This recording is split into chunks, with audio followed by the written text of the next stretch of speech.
And a lot of people are looking at this story and saying that they feel that this story, that Rodney Hinton is justified, that this is an eye for an eye. You may not like my take on this, but I don't agree. I don't agree that this is an eye for an eye.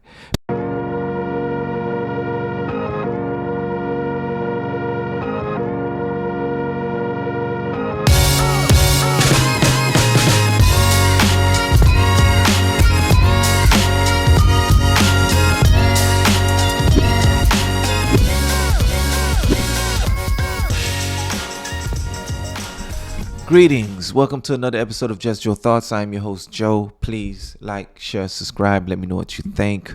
I really need your help because I'm a struggling YouTuber here. You see how many subscribers I got? I ain't really got much. So I need your help. I need you to just take that moment to just click that button and subscribe. So there's a couple of stories I want to talk to you guys about, right? And especially one of the most popular stories that is going around.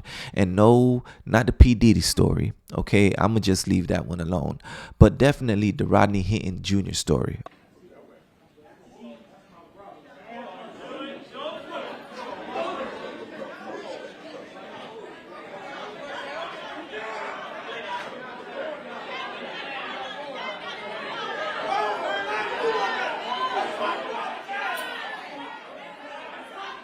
This is a story of one bad decision led to another bad decision, which led to another bad decision. All right. We have a son who's hanging around with his friends in a stolen vehicle with a gun. Okay. Police came to investigate. They run out of the car and the police shot one of them, killing him, shooting him in the back. Okay. So of course the first bad decision, the son, stolen vehicle with a gun. The second bad decision is the police officer, right? Shooting the kid in the back. And of course, that's what they do. If they hear the word gun, the first thing that they're going to do is shoot, right? That's pretty much the MO of police officers, right? And then the next bad decision is when the father, Rodney Hinton Jr., when he went to the police station and he witnessed the video of the body cam of the police officer taking his son out. He took his car, drove it into the deputy Larry Henderson, right? Killing this retired sheriff deputy, which is very unfortunate, right? So we have two lives that are lost. And now Rodney Hinton is facing the death penalty. So possibly 3 lives will be lost. And a lot of people are looking at this story and saying that Rodney Hinton is justified, that this is an eye for an eye. You may not like my take on this, but I don't agree. I don't agree that this is an eye for an eye, because what I notice here, this is a story of a man who temporarily lost control, temporarily lost his mind, and went ahead and murdered the first officer he's seen.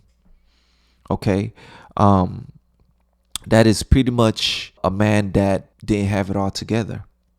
And I cannot stand behind that. I can't. Okay, it wasn't smart. It wasn't the right thing to do, because now it cost the life of somebody who had nothing to do with it. And I don't know this sheriff deputy, what type of a person he was, whether he was a good cop or he wasn't, because even though there's a lot of bad cops out there, but there's a lot more great officers out there, all right, that are really there trying to do the right thing, trying to pretty much bring some stability in policing, right? I've come across and I've met and worked with some of these police officers that are really there to make a difference in policing. Okay, so not all of them are there for the wrong reasons. I don't believe that every officer should be an officer. Some of them, they should not be carrying that gun in a badge. You give somebody who's very fearful with a gun and know that their fellow officers will have their back, if they somehow killed someone, that's just not a good recipe. 6 months training. Yeah, you trying to get a job. You don't have a criminal record.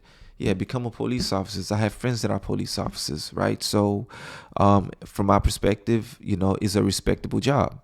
Okay. And in everything, every community, every job, you're going to have your bad apples in every aspect of life. You're going to have some folks who don't necessarily have it right there, right? So it is what it is.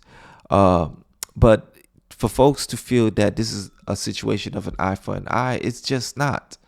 Okay, like we have to consider Rodney Hinton did not necessarily take the time to figure out who is this officer, and he didn't go after this particular officer that murdered his son. He chose a random, and that is not calculated. That is not really an eye for an eye. I would have respected a little bit more. I wouldn't agree with it, but I would have respected a little bit more if that's the route that he took, right? But however, would it be okay if some family member of Larry Henderson took matters into his own hand and go after some random because somebody killed Larry Henderson? Would you be okay with that? Would that be justifiable?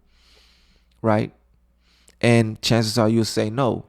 And I understand where a lot of these sentiments is coming from, and that's because of the history of police abuse and police pretty much taking advantage of being a cop, murdering innocent black men. Like, we've seen countless of these type of stories, and I can understand where that is coming from. But with this particular situation, I don't necessarily agree here. I disagree with what Larry Hinton Jr. did. You know, this is a brother that lost his mind, and I really seriously hope that he doesn't get the death penalty, that a case for temporarily mental insanity plays a major factor in this trial. Because I would like this brother to be able to live his life thinking about the decisions that he made, because, like, think about his family, right? We don't want this brother to die. Okay, this is just going to create more chaos after chaos after chaos, and at some point, as a community, as a people, we need to be able to find ways to work together. Killing one another isn't the way. It seems as if the devil is in control of humanity and running the show right now, so I don't know. You tell me what you think, just your thoughts. Peace.